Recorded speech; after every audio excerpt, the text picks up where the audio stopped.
मैं नुमान ही solution channel की तरफ से आज आपके सामने Punjab board 10th class physics chapter number 18 जिसका नाम है एटॉमिक एंड न्यूक्लियर फिजिक्स, इसके तमाम न्यूमेरिकल सॉल्व करने वाला हूं। इस चैप्टर में कुल न्यूमेरिकल हैं 9, 18.1 से लेकर 18.9 तक। चलें चलते हैं हमारे न्यूमेरिकल्स की तरफ। इस वक्त आपको आपकी स्क्रीन पर 18.1 न्यूमेरिकल नजर आ रहा है। The half life of nitrogen radioactive isotope is 7.3 seconds. A sample of this nuclide of nitrogen is observed for 29.2 seconds. Calculate the fraction of the original radioactive isotope remaining after this time. Nitrogen के एक radioactive isotope की half life है 7.3 seconds. इस nuclide को observe किया जाता है 29.2 seconds तक। इसमें रिमेनिंग फ्रैक्शन आपको बताना है कि 29.2 सेकेंड के बाद इसका रिमेनिंग फ्रैक्शन कितना रह जाएगा, मतलब बाकी ये कितना बच जाएगा अपने ओरिजिनल का।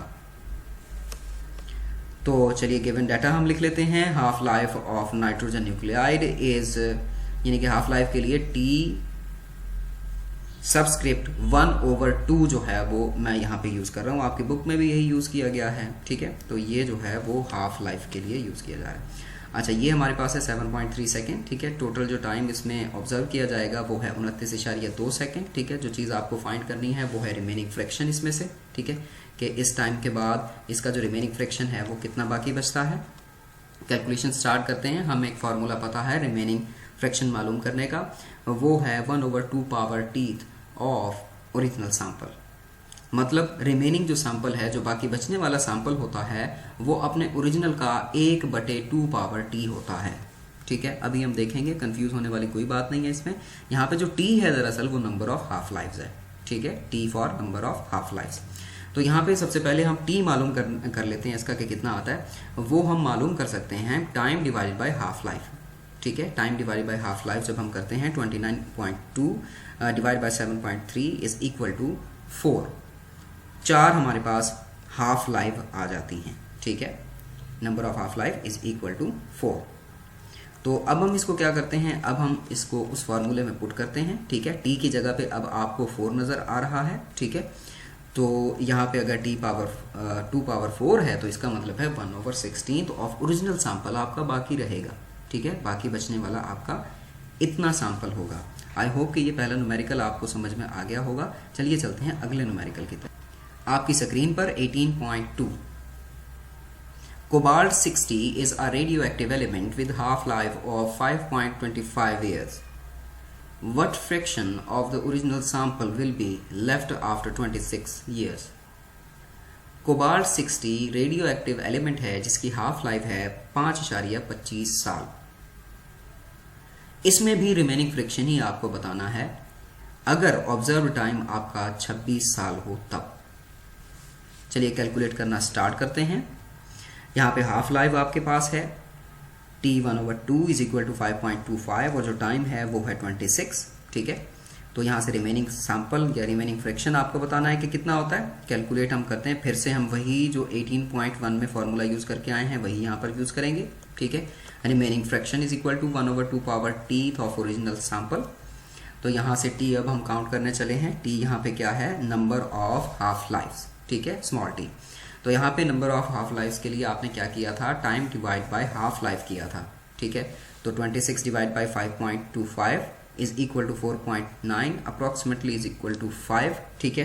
तो रिमेनिंग फ्रैक्शन आपका अब t की जगह पे 5 लिखा गया इसमें, ठीक है। तो ये होता है 1/32 ऑफ ओरिजिनल सैंपल, ठीक है। आई होप कि ये न्यूमेरिकल भी आपको अच्छे से समझ में आ गया होगा। हमारा नेक्स्ट न्यूमेरिकल आपको स्क्रीन पर नजर आ रहा है 18.3। Carbon 14 has a half life of 5730 years. How long will it take for the quantity of carbon 14 in a sample to drop the 1/8 of the initial quantity? Carbon का isotope carbon 14 है जिसकी half life 5730 साल है। आपको वो वक्त बताना है कि कितने टाइम के बाद कार्बन 14 का 1/8 बाकी फ्रैक्शन रह जाता है, ठीक है। तो यहाँ पे हम हाफ लाइफ लिखते हैं गिवन डाटा में, ठीक है। 5730 साल है और रिमेनिंग है 1/8, ठीक है। फाइंड करना है आपको टाइम। कैलकुलेट हम स्टार्ट करते हैं इसको करना, ठीक है। कैलकुलेशन में हमारे पास number of half lives t is equal to कितना होता है, time divide by half life, ठीक है। तो जाहिर सी बात है कि यहाँ पे हमें टाइम कैलकुलेट करना है, तो time is equal to t 1/2, ठीक है, जो कि हाफ लाइफ के लिए लिखा जाता है, और number of half life t है, ठीक है। इस तरह से हमारे पास आ गया। अब यहाँ पे हम क्या करते हैं, यहाँ पे हमारे पास जो t है वो मालूम नहीं है, वो हमें रिमेनिंग फ्रिक्शन से मिल सकता है। रिमेनिंग फ्रिक्शन इसमें कितना दिया गया है कि कितना बचना चाहिए, 1/8 यानी 2 पावर 3। तो ये जो 3 हुआ ये दरअसल हमारे पास t हुआ, ठीक है। तो अब हमें हर एक चीज़ मौजूद है जो कि इस फार्मूले में लगाई जानी चाहिए। तो हमारे पास ये आ जाता है time is equal to t 1/2 यानी कि हाफ लाइफ के लिए, और नंबर ऑफ हाफ लाइफ इसको स्मॉल t से लिखा गया, is equal to 5730 multiplied by 3 is equal to 17190। तो इसको अब हम क्या करते हैं, इसको साइंटिफिक नोटेशन में बदलते हैं, ठीक है। साइंटिफिक नोटेशन में बदलने से ये आ जाता है 1.7190 मल्टीप्लाइड बाय 10⁻⁴, ठीक है। अब इसको हमने राउंड भी कर दिया है, ठीक है। 7129 लिखने के बजाय जस्ट 72 कर दिया, ठीक है। मल्टीप्लाइड बाय 10⁻⁴ ईयर्स इसका आंसर है। आई होप कि यह आपको समझ में आ गया होगा, ठीक है।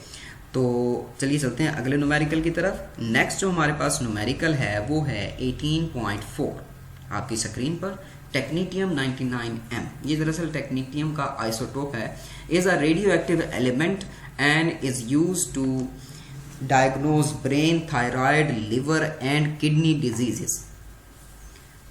This element has half-life of 6 hours.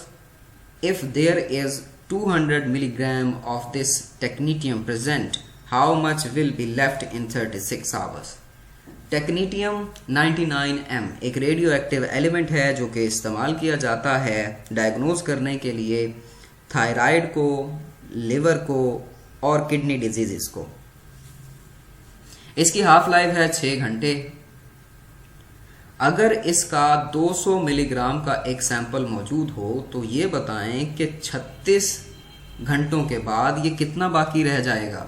Given data हमारे पास मौजूद है, हाफ लाइफ ऑफ टेक्नीटियम। टेक्नीटियम का जो सिंबल है वो इस तरह से हम लिखते हैं, ठीक है, 99MTC इज T 1/2, ठीक है, जो कि हमने हाफ लाइफ के लिए लिखा हुआ है इन न्यूमेरिकल्स में, is equal to 6 hours. Original mass of technetium जिसको मैंने m0 से लिखा है ये है 200 मिलीग्राम, ठीक है, और जो इसका टाइम है वो है 36 आवर्स, ठीक है। तो हमें फाइंड क्या करना है, रिमेनिंग मास इस जगह से फाइंड करना है कि ये कितना होता है, ठीक है। कैलकुलेशन हम इसमें स्टार्ट करते हैं। कैलकुलेशन के लिए जो एक फार्मूला इसमें हम यूज़ करेंगे वो है रिमेनिंग मास का, उसको मैंने कैपिटल M से लिखा है, ठीक है, जबकि ओरिजिनल मास m0 से डिवाइड बाय 2 पावर t। ये फार्मूला होता है रिमेनिंग मास को काउंट करने का, ठीक है। वही फार्मूला है, बस उसमें 1/2 पावर t, यहाँ पे 1 की जगह पे आप ओरिजिनल मास रख देते हैं जितना मास आपको दिया गया हो, ठीक है। तो यहाँ पे सी बात है कि t नहीं मालूम, तो t मालूम करने की हम कोशिश करते हैं। Number of half life t is equal to time divide by half life is equal to 36 divide by 6 is equal to 6। Number of half life आपके पास आ गई। अब हम क्या करते हैं, m is equal to m0 divide by 2 power t, ठीक है। 202 power 6 is equal to 200 divide by 64 is equal to 3.125 milligram आपका बाकी बचने वाला मैस होगा 36 घंटों के बाद। आई होप कि ये न्यूमेरिकल आपको समझ में आ गया होगा। चलिए चलते हैं अगले न्यूमेरिकल की तरफ। 18.5 आपकी स्क्रीन पर मौजूद है। Half life of a radio active element is 10 minutes. If the initial count rate is 368 counts पर minute, find the time for which count rates reach 23 counts पर मिनट। एक रेडियो एक्टिव एलिमेंट की half life है 10 minute. अगर इसका initial count rate हो 368 count rate पर minute, तो आपको बताना है कि ये कितना टाइम लेगा 23 काउंट रेट पर मिनट पर जाने में। तो यहाँ पे गिवन हम लिख लेते हैं। हाफ लाइफ जो हमारे पास कार्बन की, वैसे यहाँ पे बताया नहीं गया, ठीक है, तो यहाँ पे जो है वो कार्बन मुझे नहीं लिखना चाहिए, ठीक है। तो ये हाफ लाइफ हमारे पास है t 1/2 is equal to 10 minute, ठीक है। इनिशियल काउंट रेट हमारे पास है 368 काउंट्स पर मिनट। इसके बाद हमें जो चीज यहाँ पे फाइंड करनी है उसको भी हम साथ में लिख लेते हैं। आपको टाइम बताना है कि कब ये 23 तक पहुंचेगा, 368 से 23 तक कब पहुंचेगा, ठीक है। कैलकुलेशन स्टार्ट करते हैं। हमें नंबर ऑफ हाफ लाइफ इधर से चाहिए। We can calculate it as, हम इस तरह से इसको कैलकुलेट कर सकते हैं कि सबसे बड़ा जो काउंट रेट है उसको डिवाइड करें सबसे छोटे काउंट रेट पे, ठीक है। सबसे बड़ा भी यहाँ पे दिया गया है और सबसे छोटा भी दिया गया है जहां तक हमें वक्त मालूम करना है। 368 divide by 23 is equal to 16 हमारे पास रिजल्ट आता है। तो t is equal to 16 is equal to 2^4, इसका मतलब t हमारे पास क्या हुआ, 4 हुआ, ठीक है। तो नंबर ऑफ हाफ लाइफ हमने काउंट कर लिए। आगे चलते हैं, हमारे पास नेक्स्ट एक फार्मूला है। तो यहाँ पे we know that t is equal to time divide by half life, ठीक है। t is equal to time divide by half life. याद रहे आपको टाइम मालूम करना है 368 काउंट रेट से 23 काउंट रेट पर पहुंचने का। तो t is equal to time divide by half life. इस फार्मूले को हम थोड़ा सा मैनिपुलेट कर लेते हैं टाइम के लिए। Time is equal to half life multiplied by number of half life is equal to 10 जो है वो हमें हाफ लाइफ का टाइम दिया गया है, ठीक है, ये तो गिवन था, मल्टीप्लाइड बाय 4 जो कि हमने निकाला था इज इक्वल टू 40 मिनट्स, ठीक है। आई होप ये न्यूमेरिकल आपको समझ में आया होगा।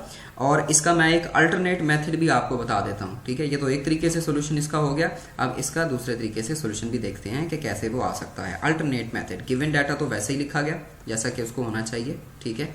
यहाँ पे बस ये नहीं होना चाहिए, ठीक है। तो नेक्स्ट जो है वो हमारे पास क्या होगा, जो चीज़ हमें फाइंड करनी है, ठीक है। फाइंड हमें वही करना है जो पहले में करना था, ठीक है। तो यहाँ पे हमारे पास कैलकुलेशंस अब होंगी। जो इनिशियल काउंट रेट है वो कितना दिया गया है, 368, ठीक है। देयरफॉर हम इसको किस तरह लिखते हैं, एक इक्वेशन की शक्ल में हम इसको लिख लेते हैं, ठीक है, एक फ्लो डायग्राम की तरह से, ठीक है। 368 10 मिनट्स के बाद खुद का आधा रह जाएगा, यानी 184 हो जाएगा। डिवाइड बाय 2 करने से ये आ जाता है। 184 10 मिनट के बाद खुद का आधा रह जाता है, यानी ये 92 हो जाता है। 92 10 मिनट्स के बाद खुद का आधा हो जाता है, यानी ये 46 रह जाता है। 46 10 मिनट के बाद खुद का आधा रह जाता है, यानी ये 23 काउंट रेट रह जाता है। तो जिस तरह के ऊपर शो हो रहा है, 368 से 184 के दरमियान 1, 184 से 92 के दरमियान में 2, 92 से 46 के दरमियान में 3, 46 से 23 के दरमियान में 4 हाफ लाइफ इसमें होती हैं। सो t इज इक्वल टू 4। तो यहाँ पे अब हमने टाइम मालूम करना है। उसके लिए फार्मूला हमें पता है कि number of half life is equal to time divide by half life, ठीक है। तो इसके लिए फिर से हम वही फार्मूला यूज कर लेते हैं जो अभी आपने देखा था। Time is equal to number of half life multiplied by half life is equal to 10 multiplied by 4 is equal to 40 minute. I hope कि ये न्यूमेरिकल आपको अच्छे से समझ में आ गया होगा। हम चलते हैं अपने नेक्स्ट न्यूमेरिकल की तरफ। नेक्स्ट न्यूमेरिकल में 18.6, in an experiment to measure the half-life of a radioactive element, the following results were obtained. ये results जो है वो हमारे पास obtain हुए हैं, ठीक है। इसमें से इसको मैं थोड़ा सा सही कर लेता हूँ, ये देखिए। अच्छा, तो अब इसमें क्या है, काउंट रेट पर मिनट जो हमारे पास है वो कितना है। काउंट रेट पर मिनट होता है 400, 200, 100, फिर 50, फिर 25। और इसके लिए टाइम किस तरह से गुजरता है, ठीक है। तो 2 मिनट के बाद, 4 मिनट के बाद, 6 मिनट के बाद और 8 मिनट के बाद, ठीक है। ये 25 रह जाता है 400 से। तो यहाँ पे हमारे पास जो हमें प्लॉट करना है वो एक ग्राफ है, ठीक है। Measure the value of half life of the element from the graph, और इसी ग्राफ से आपको हाफ लाइफ की वैल्यू भी मेजर करनी है, ठीक है। तो चलिए हम स्टार्ट करते हैं इसको, ठीक है। आपको आपकी स्क्रीन पर एक ग्राफ नज़र आ रहा होगा, ठीक है। मैं इसको थोड़ा सा छोटा कर लेता हूँ ताकि आपको बेहतर तरीके से नज़र आ सके, बल्कि ये ठीक है ऐसे ही। अच्छा, तो यहाँ पे देखिए ये ग्राफ मैंने बनाया है। यहाँ पे काउंट रेट पर मिनट को मैंने y पे शो किया, क्योंकि वो मिनट जो है पर मिनट जो है यानी मिनट्स पे डिपेंड हो रहा है, ठीक है। मिनट्स पे क्या हो रहा है, डिपेंड हो रहा है यहाँ पे।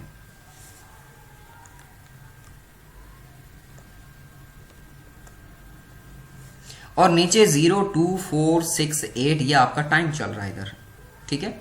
किस तरह से है, एक दफ़ा फिर से वो टेबल आप देख लीजिए। ये देखिए जी टेबल,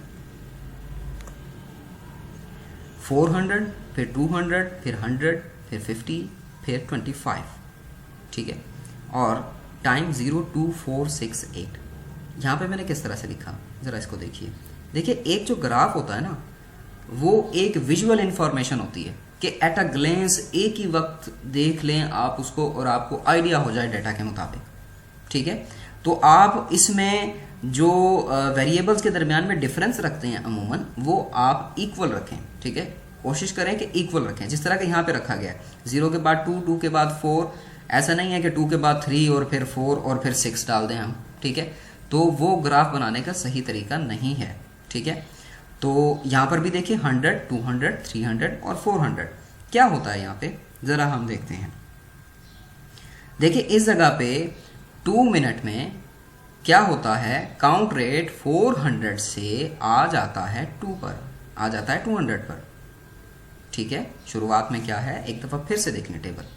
ये देखिए 400 किस पर है, 0 पर है। अब यहाँ पे देखिए ये 400 है आपका,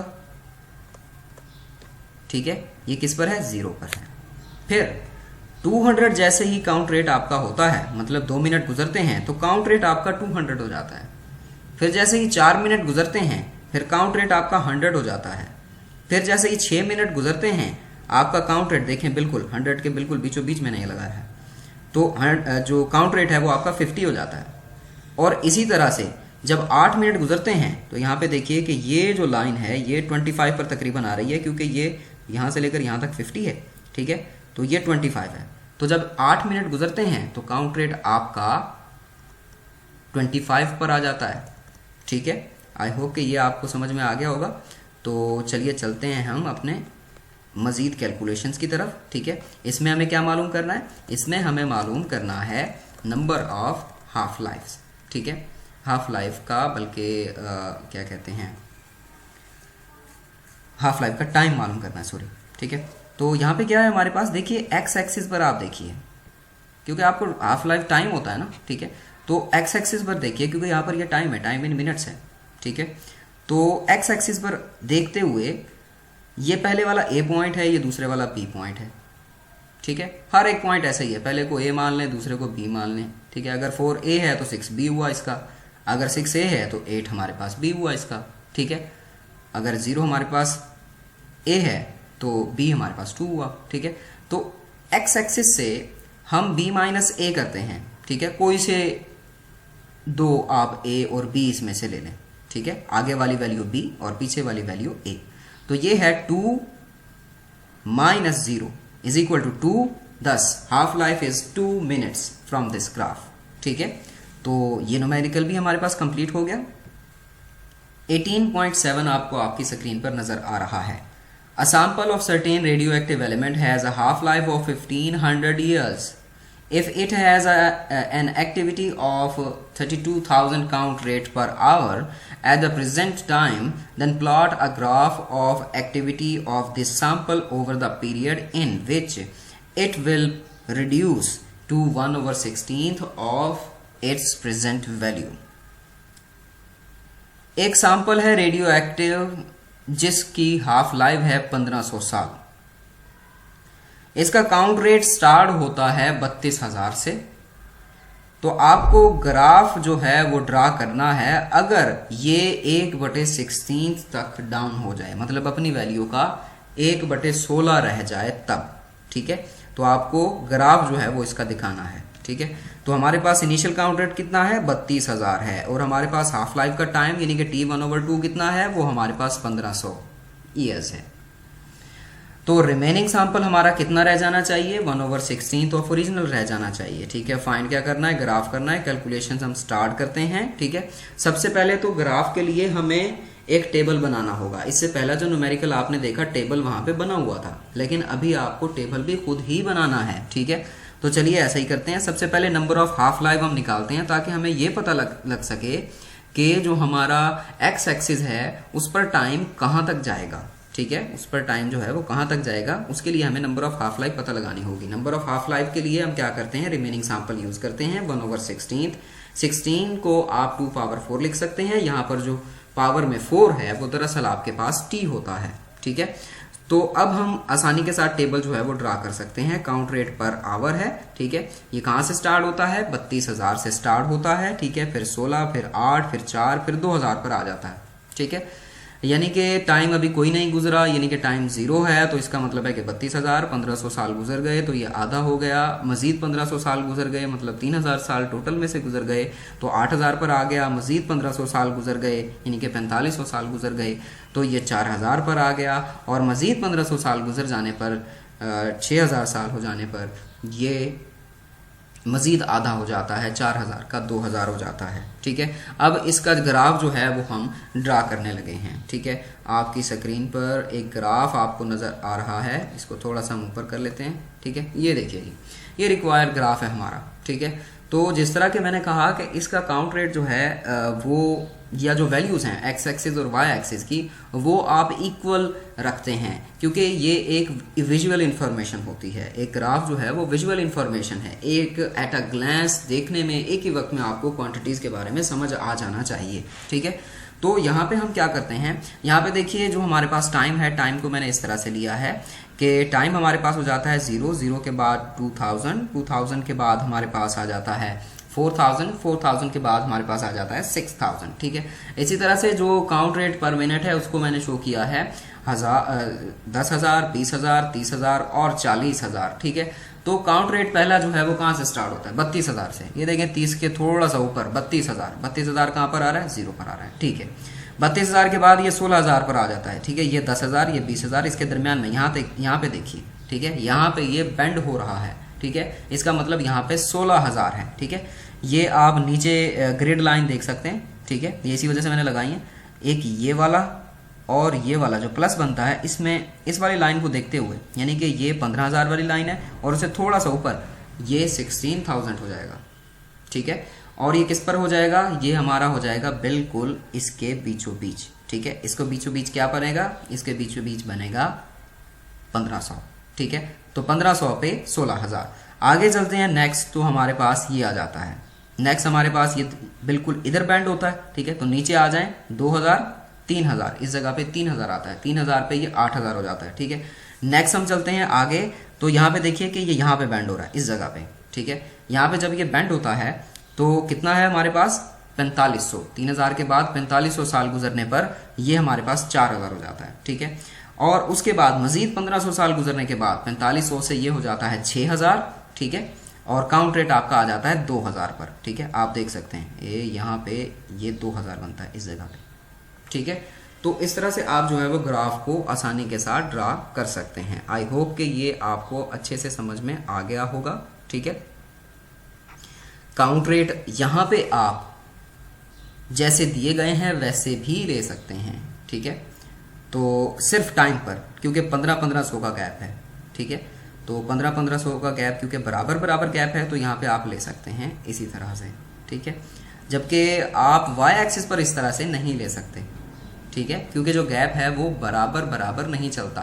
पहला 2000 है, दूसरा 4000 है, इन दोनों के दरमियान में 2000 का गैप है, ठीक है। अगला 8000 है और 4000 है, इसका मतलब है गैप 2 गुना होता चला जाता है, ठीक है। तो वो बेहतर अंदाज नहीं है, ठीक है, वाई को लिखने का, यानी कि काउंट रेट पर मिनट को लिखने का। हाँ, 0 के बाद 1500, 1500 के बाद 3000 के बाद 4500, ये आप ज़रूर लिख सकते हैं यहाँ से, अगर आप 2000, 4000 और 6000 नहीं लिखना चाहते तब, ठीक है।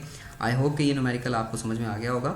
सेकेंड लास्ट न्यूमेरिकल 18.8 आप अपनी स्क्रीन पर देख सकते हैं। Half life of a radio active element was found to be 4000 years. For count rate per minute for 8 successive hours were found to be 270, 280, 300, 310, 285, 290, 305, 312। इस तरह का ये एक रैंडम डेटा जो है वो दिया गया है, ठीक है। What does the variation in the count rates show? Plot a graph between the count rates and the time in hours. Why the graph is a straight line rather than exponential? एक radio active sample आपके पास मौजूद है, उसकी half life 4000 साल बताई गई है। 8 मुसलसल घंटों में उसका काउंट रेट कुछ रैंडम रहता है, जिस तरह के आप ये डाटा यहाँ पे देख सकते हैं। ठीक है, ये डाटा लिखा हुआ देख सकते हैं यहाँ पे। एक तो आपको ये बताना है कि काउंट रेट के अंदर ये वेरिएशन क्यों है, दूसरा आपको ग्राफ बताना है, और तीसरा ये बताना है कि ये ग्राफ आपका ज्यादा हॉरिजॉन्टल क्यों है। ठीक है, ये भी आपको बताना है। तो गिवन डाटा में आपके पास क्या हुआ, हाफ लाइफ हुई। ठीक है, आपको क्या मालूम करना है, आपको यहाँ से 3 चीजें मालूम करनी है। जैसा कि मैंने कहा, मैंने यहाँ पे वो चीजें लिख दी हैं। ठीक है, हम इसको स्टार्ट करते हैं। हमने सबसे पहले इसका ग्राफ बना लिया। ठीक है, यहाँ पे देखिए ग्राफ मैंने किस तरह से बनाया। नीचे वाला जो है वो टाइम इन आवर्स है। ठीक है, 1 2 3 4 5 8 सक्सेसिव आवर्स हैं। ठीक है, तो यहाँ पे क्या हुआ, यहाँ पे हमारा काउंट रेट है। ठीक है, काउंट रेट को मैंने एक तरतीब के साथ लिखा है। ठीक है, तरतीब के साथ किस तरह से लिखा, यहाँ पे देखिए 240 से मैंने स्टार्ट किया, 250, 260, 270, 280, 290 और 300, 310, 320। तो यहाँ पे ये वैल्यूज किस तरह होंगी, देखिए पहले घंटे के दौरान ये वैल्यू होती है 270 और दूसरे घंटे के दौरान ये वैल्यू हो जाती है 280, तीसरे घंटे के दौरान ये वैल्यू हो जाती है 300, चौथे घंटे के दौरान ये वैल्यू हो जाती है 310, पांचवें घंटे के दौरान ये वैल्यू हो जाती है 285। मतलब अभी बढ़ रहा था तो अभी नीचे आना शुरू हो गया। ठीक है, तो इसके बाद छठे घंटे के दौरान ये वैल्यू हो जाती है 290, सातवें घंटे के दौरान अब देखें ये फिर से बढ़ना शुरू हो रही है, यह 305 और आठवें घंटे के दौरान ये हो जाती है 312।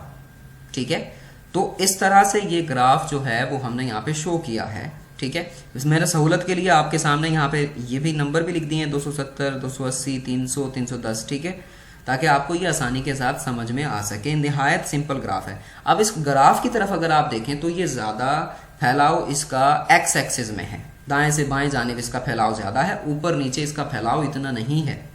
ठीक है, तो ये ग्राफ आई होप कि आपको अच्छे से क्लियर हो गया होगा। हम बाकी 2 चीजों की तरफ अब चलते हैं। ठीक है, एक है जी हमारे पास variation in the count rate shows that the random nature of the radioactive decay.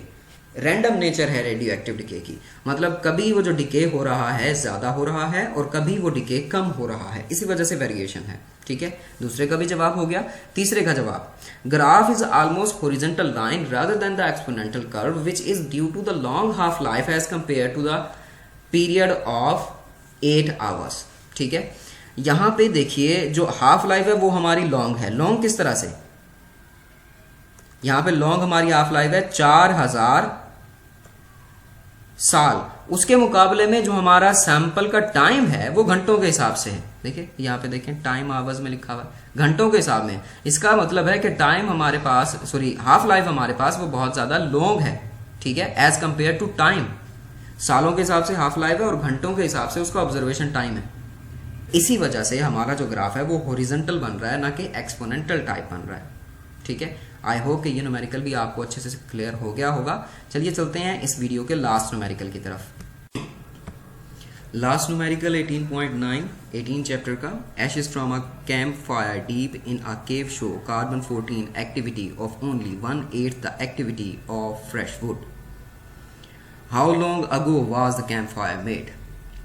एक गार से एक जले हुए कैंप फायर की राख बरामद हुई है और इसमें कार्बन 14 की एक्टिविटी 1/8 बाकी बची हुई है। 1/8 किसमें से, एक्टिविटी ऑफ फ्रेश वुड, मतलब फ्रेश वुड की एक्टिविटी के हिसाब से ये 1/8 बची हुई है। मतलब जितनी कार्बन की एक्टिविटी फ्रेश वुड में होगी उसको डिवाइड बाय 8 कर दें। ठीक है, simple. How long ago was the camp fire made, ये कैंप फायर कब बनाया गया था, कितने वक्त पहले बनाया गया था, ये आपको बताना है। ठीक है, तो हम इसमें गिवन डाटा लिख लेते हैं अपना। गिवन डाटा हमारे पास यहाँ से 2 चीजें हैं। एक हमारे पास है हाफ लाइफ, जो कि यहाँ पे नहीं दी गई, वो आपको पता होनी चाहिए। हाफ लाइफ ऑफ कार्बन 14, जिसको T1/2 से लिखते हैं, हम अभी तक लिखते आए हैं यही, 5730 ईयर्स। और जो सैंपल फ्रिक्शन बाकी बचा हुआ है, या इसको आप रिमेनिंग फ्रिक्शन भी लिख सकते हैं, वो है 1/8। तो हमें टाइम मालूम करना है, जाहिर सी बात है। ठीक है, तो फाइंड हमें टाइम करना है इस जगह से। नेक्स्ट हम चलते हैं कैलकुलेशंस की तरफ। कैलकुलेशन में हमें एक फॉर्मूला पता है जो कि अब हम कई बार इस चैप्टर में इस्तेमाल कर चुके हैं। नंबर ऑफ हाफ लाइफ, जिसको T से हम लिखते आ रहे हैं, is equal to time divide by half life. ठीक है, अब इसमें नंबर ऑफ हाफ लाइफ हमारे पास मौजूद नहीं है। हाफ लाइफ तो 5730 है हमारे पास, ठीक है। तो नंबर ऑफ हाफ लाइफ जो है वो हमें काउंट करनी पड़ेगी। वैसे ही काउंट करते हैं जैसे कि अभी तक हम काउंट करते आ रहे हैं, ठीक है। तो इसके लिए जो जनरल फार्मूला वैसे बनेगा हमारे पास टाइम के लिए, time is equal to half life multiplied by number of half life, ठीक है। Number of half life count करने के लिए हम क्या करते हैं, रिमेनिंग फ्रिक्शन का सहारा लेते हैं। Remaining fraction is equal to 1/8 is equal to 1/2 power 3। तो ये जो ऊपर 3 है ये दरअसल आपका t होता है, यानी कि जो हमारे पास नंबर ऑफ हाफ लाइफ हैं वो इसमें 3 हैं। नेक्स्ट अब हम टाइम मालूम करने के काबिल हो चुके हैं, ठीक है। तो इसमें जो है वो हम वैल्यूज पुट कर देते हैं। 5730 मल्टीप्लाइड बाय 3 17190 ईयर्स। ये आपके पास आपका फाइनल रिजल्ट है। इस तरह का एक न्यूमेरिकल आपने पहले भी देखा था, मेरे ख्याल में वो 18.2 था शायद, ठीक है। तो आई होप कि ये अच्छे से आपको समझ में आ गया होगा। और अगर आपको कोई चीज़ समझ नहीं आती तो आप कमेंट में लिखकर मुझसे पूछ सकते हैं। So best of luck, thanks for watching and don't forget to subscribe.